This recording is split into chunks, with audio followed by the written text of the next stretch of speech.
Hey guys, welcome to Manifesting Better. I'm back with another video and another topic that needs to be addressed. I also have an Instagram account, the link for that is in the description box below. Coaching is also available, the link for that too is in the description box below. Hey guys, hope you're well. So in this video I want to talk about what are the different types of triggers. The reason that I'm bringing this video up is because once we identify what kind of triggers do we actually have, we would have a better chance to be able to deal with them. Now, a few days ago, I made a video where I talked about how your triggers are lying to you. I think I made it 2 weeks back. In that, I discussed everything from what are triggers, why are we getting triggered in the first place, what happens when we get triggered.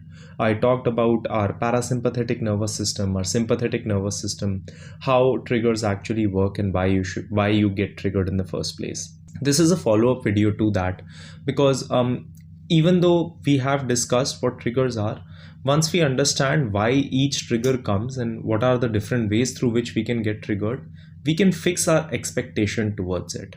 Once I have fixed my expectation towards it, I know when I can get triggered. Hence, when I do, I wouldn't be blindsided. So to just give you a very short summary, I would recommend that after this video, you watch that one. That just to give you a short summary of how triggers work is that because your mind and your body has a job to protect you, every time we get into a situation where our body feels unsafe with something, it triggers us. Not in a way to hurt us, but in its own attempt to try to protect us. The purpose of my body getting triggered is basically to tell me that, hey, Karan, switch from the parasympathetic to the sympathetic nervous system zone because you might have to fight or you might have to run away, which is basically the fight or flight mode. And there is something outside of you that you either one, haven't been able to accomplish or deal with yet, two, you aren't capable of dealing with it. So it's some situation outside of you which has given you pain in the past or which you think can give you pain or is unknown to you. And because it is unknown to you, it's better to stay prepared than to actually be not guarded and then get hurt later. So the whole point of a trigger coming up is to protect you. And because our body wants to feel protected, it gives us these thoughts, which we call anxious thoughts. They are not there to try to hurt you, they are there to protect you. Now, what are the different types of triggers? So you can get triggered from literally anything. Now, I'm not saying this because, I want to scare you. I'm just going to be honest. On a daily basis, you get triggered with something. A lot of times you don't realize it because the intensity of those triggers are very, very less. And usually what happens is we live the same day each day. So you will usually wake up on a similar time, then you would go and do a similar set of things. Like for example, I wake up on a similar time, then I do the similar kind of meditations and things. Then I take my dog on a walk at a similar place in a similar time on a similar terrain. Then I go to the gym from a similar way. So it's because when we do these things in a similar way, we get accustomed to our triggers. And over a period of time, when we are getting accustomed to them, our body is also starting to feel safe because it is alive when these triggers are happening, right? But we can literally get triggered by anything. The first place where we usually get triggered from is our environment. I was reading this study where this person was talking about how, and don't quote me on this because I don't know the exact statistics, but this person was talking about how people who come back from wars, right? When they are in that situation and they come back, while they were here, they first were addicted to some drugs. They go and they are fine. When they come back, they get addicted again. It's because that trigger is triggering something in them, which is making them embody the same identity that they used to hold when they were here. Similarly, if you go back to your school, you go back to your university, you meet an old friend. These things will trigger you because this environment, or you go back to an old house that you live in, they will trigger some parts of you or an identity of you that you used to hold, right? So these that can actually trigger you and bring you back to an older way of thinking and an older way of looking at situations. So if you are someone who's getting triggered by something like that, the whole point of me is to tell you that if you get triggered, you should first expect it and then you have tools to deal with it, which I will be discussing as we move ahead. The second trigger that you can get is a trigger through smell. You can smell a certain thing and you can get triggered by it. Now the reason is because we associate smells with certain things. You will see that if you remember, a past ex that you used to have, or an old, I remember the school teacher that I used to have, she used to have this perfume. It was not good, but I heard, I smelled it one day. I was in a mall. I was going up through an escalator, and I smelled that perfume. Someone was wearing it, or a similar perfume, and I just instantly got back into thinking about my school teacher because that smell is associated to her, right? The third way that you can get triggered, and this is usually very very common with people who have went through some sort of physical or sexual, in some way shape or form, some abuse when they are younger, is that they get triggered by a touch, right? Now a touch doesn't necessarily have to just be from the exact person who actually hurt you. It can be from anyone, right? And once you get triggered because of something like that, it's because your body is sensing and connecting that touch to something which happened in the past.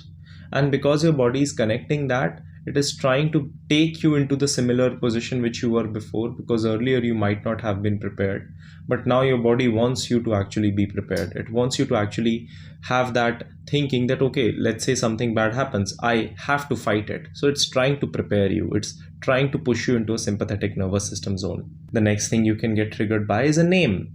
So I got a client the other day, and she was talking to me, and she said, Karan, there was a big reason why it took me a long time to actually sign up with you, is because you have the same name as my specific person, and that used to trigger me a lot, right? And she said that whenever we used to, like, when she inquired about coaching a few times, and then she signed up later, and then she said that whenever I used to open up the payment method to send you the payment, and I used to see your name, I used to get triggered, and that's why I was delaying this. But now I'm glad that we are working together and all these things. But a name from a specific person or someone around you can trigger you. A lot of times triggers can be because of a lack of acceptance. Now, before I get into this one, I would like for me to tell you like how to deal with the above triggers first, because that's a different category, and the things that I'm going to get into is a different category. If you're facing any of these triggers from above, the best way to deal with them is first accept that you might get triggered, right? After you accept that you might get triggered, understand that when something like that happens, you won't always be prepared before a trigger. So I cannot pre-plan a trigger that, I will get triggered at this exact moment at this exact time. Now, if it's an environment that I'm going into, yes, I can prepare. But just like I was in the mall and I was going through an escalator and I got triggered, at that time, I don't actually have the tools to deal with it, right? Like I don't actually have the preparation that, oh, I might get triggered. Whenever you get triggered, the first thing to do is to accept that, okay, I'm triggered with something like this. Second thing that you can instantly do in that moment is to focus on your breathing. Now, the first way through which your body turns into the sympathetic nervous system mode from the parasympathetic mode is through your breathing. If you start to see, whenever you start to exercise, the first thing that changes is your breath. So just noticing your breath, not consciously trying to change it, just noticing it will automatically slow it down. Just like if I tell you, what's your next thought going to be? Now, when you're noticing it, your next thought is paused a little bit, right? So just noticing something can a lot of times just help it instantly. That's what you should do. And lastly, you can apply the steps of resistance that I have in that moment to it, which are already linked in my description. Now, the next trigger that is there is a trigger because of acceptance. I will explain this with the help of an example. Think about it this way. Let's say I want to manifest a specific person, right? And I have just thought about trying to manifest this girl in my life. We are not in a relationship yet. We are nowhere close. Let's say we are just acquaintances. But I am expecting her to act as my girlfriend right now, right? It's because I haven't accepted that in this current moment we aren't together. It does not mean we cannot be together. It just means that in this current moment we aren't together yet. But because I'm not actually accepting it right now, what is happening is mentally I have an expectation and a version of this person. And when this person is not exactly acting that way, I'm getting triggered. Because a part of my fulfillment or some feeling that I have, which is emotionally dependent on this person, is kept on hold because she's not acting that way. If you are someone who's in this zone, and I'm 100% sure that a lot of people who are listening to this video are, the best thing that you can do is accept that in this current moment, this is how my SP is. Now, that does not mean that they cannot change. It just means that accept that they are this way right now. You can still create positive assumptions, you can still create better perceptions, but if they don't instantly act in the manner that you want, don't have the unrealistic expectation that they should just instantly change, or else everything that you're doing is going wrong. So acceptance is the answer if you are in a trigger like this. The next trigger is because of a trigger of unrealistic expectation, as I mentioned. Now this in particular is an expectation from the process of manifestation. If you will see, most of the times when someone actually comes to you and says, I have been trying to manifest for so long and I'm so frustrated by it, the reason that they are frustrated is because they are using manifestations as the manifestation as a means to an end. They are using it as something that will just get them something. An example of this would be, I'm using manifestation techniques not to actually change myself or to make myself feel better, but just to get this person in my life. Now what will happen is, because I am not actually considering the idea of success as an internal change but only an external change, I will keep getting triggered and frustrated every time that external change does not happen instantly. And when that external change does not happen instantly, I will mentally keep reacting. So if you are in this situation, just shifting your focus from I'm doing this for them to I'm doing this for me is going to be the game changer. Because once you start doing it for yourself, you wouldn't get frustrated that much, because your idea of success would be a change in your internal state and your internal reactions. The next thing, a trigger can be because of unseen things. I will give you an example. So let's say you were bitten by a dog when you were younger, right? This has happened to me. And let's say I got bit pretty bad and I was bleeding and everything. And then what happens is, because I don't consciously remember, but my body does, and my body does not forget. Because my body did not forget, every time I used to go near dogs, I used to have these allergy kind of things, right? I used to sneeze, I used to feel weird, I used to always feel like, they're going to attack me. And I did not even know why. Like if someone were to ask me, why do you feel that way? I would tell them, I don't know. Like I just feel that way. I think I'm allergic, things like that. It's because my body did not forget. I consciously forgot, but my body did not forget. Because my body did not forget, it consistently kept trying to bring that up in some way, shape or form, in its own way, to try to protect me. If you feel that you have a trigger when it comes to something in the and I dealt with it, I now have a dog, as I mentioned at the start of the video. But if you are someone who feels that my body is triggered by something in the unseen, check your general reactions to something like that, right? So it can just be when someone texts you, when you are out on a date, and just observe your first way of thinking about that situation.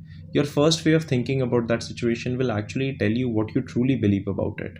Once you can see what you truly believe about it, you can actually add manifestation techniques to change how you believe about it. So all these things as a whole, in a nutshell, it's important to understand that triggers are going to be present. They are okay. It's fine to get triggered. But all these things as a whole, as a combination, if you try to apply these, they will definitely help you with dealing with your triggers while manifesting anything. So I hope it helps, and I will see you guys in the next video. Click the like button if you liked the video. Subscribe and turn the notifications on for more such content. Comment down your video suggestions, and I will see you guys in the next one.